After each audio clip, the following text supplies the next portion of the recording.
नमस्कार दोस्तों, मैं हूं चंदन चौबे। स्वागत करता हूं आप सबका कानपा एजुकेशन यूट्यूब चैनल पर। आज अपने इस लेक्चर में हम पीएम मोदी के द्वारा किए गए एक ब्लंडर को एनालाइज करेंगे जो उन्होंने किया है फार्म्स एक्ट को रिपील करके।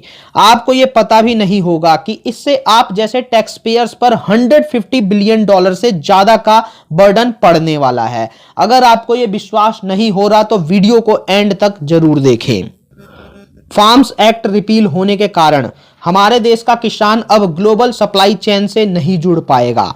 यानी देश अभी फूड सफिशिएंट तो है बट फूड एक्सपोर्टर नहीं बन पाएगा, जिससे लाखों जॉब्स, हजारों एंटरप्रेन्योर्स और लाखों स्टार्टअप्स आइडियाज जो देश को मिलने वाले थे वो अब नहीं मिल पाएंगे।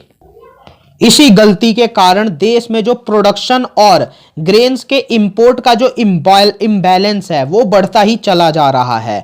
आपको पता है आज की डेट में हम 1,17,000 करोड़ का एडिबल ऑयल इंपोर्ट करते हैं और ये अमाउंट तकरीबन हो जा रहा है $16 बिलियन।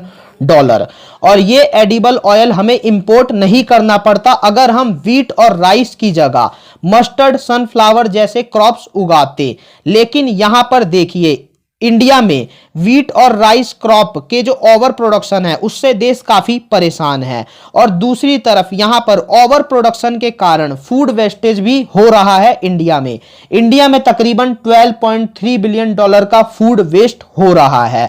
यानी एक तरफ $12.3 बिलियन का फूड वेस्ट और दूसरी तरफ $16 बिलियन का एडिबल ऑयल इंपोर्ट, और ये तकरीबन हो जा रहा है $13 बिलियन का बर्डन। फार्म्स एक्ट जो है वो सिर्फ इस बर्डन को काउंटर नहीं करने वाला था, इसके अलावा जो एक्सचेकर पे और ज्यादा बर्डन पड़ने वाला था वो फार्म्स एक्ट रिपील होने के कारण अब वो बर्डन भी कम नहीं होगा। आपको पता ही होगा कि हमारे देश में फर्टिलाइजर सब्सिडी दी जाती है तकरीबन 90,000 करोड़ रुपए की, यानी तकरीबन $15 बिलियन की। अगर फार्म्स एक्ट ठीक से हमारे देश में इंप्लीमेंट होता तो कॉर्पोरेट को काफी ज्यादा यहां पर इंटरवेंशन मिल जाती इंडियन मार्केट की, और वो नई टेक्नोलॉजी ला करके जो कॉस्ट ऑफ प्रोडक्शन होता है एग्रीकल्चर का उसको कम करने की कोशिश करते, और इससे फर्टिलाइजर कंजम्पशन भी कम होता।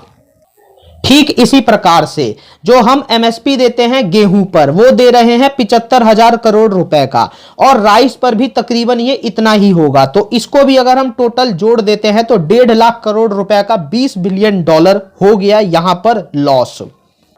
इसके अलावा दोस्तों इलेक्ट्रिसिटी और फ्यूल में भी सब्सिडी दी जाती है गवर्नमेंट के द्वारा, जिसके कारण सॉयल डिग्रेडेशन, वाटर वेस्टेज भी हो रहा है। इसे मैंने एक सेपरेट वीडियो में कवर किया है, इस वीडियो को आप देख सकते हैं और इस वीडियो से आपको पता चल जाएगा कि वाकई इलेक्ट्रिसिटी सब्सिडी के कारण भी देश को कितना कुछ सहना पड़ रहा है।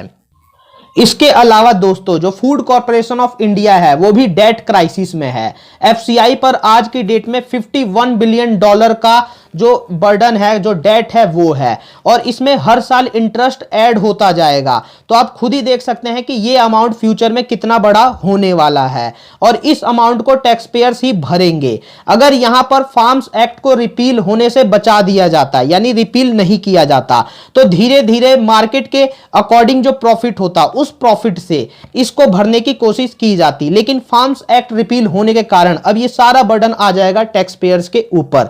फार्म्स एक्ट का रिपील होना टैक्स पेयर के साथ एक बहुत बड़ा धोखा है।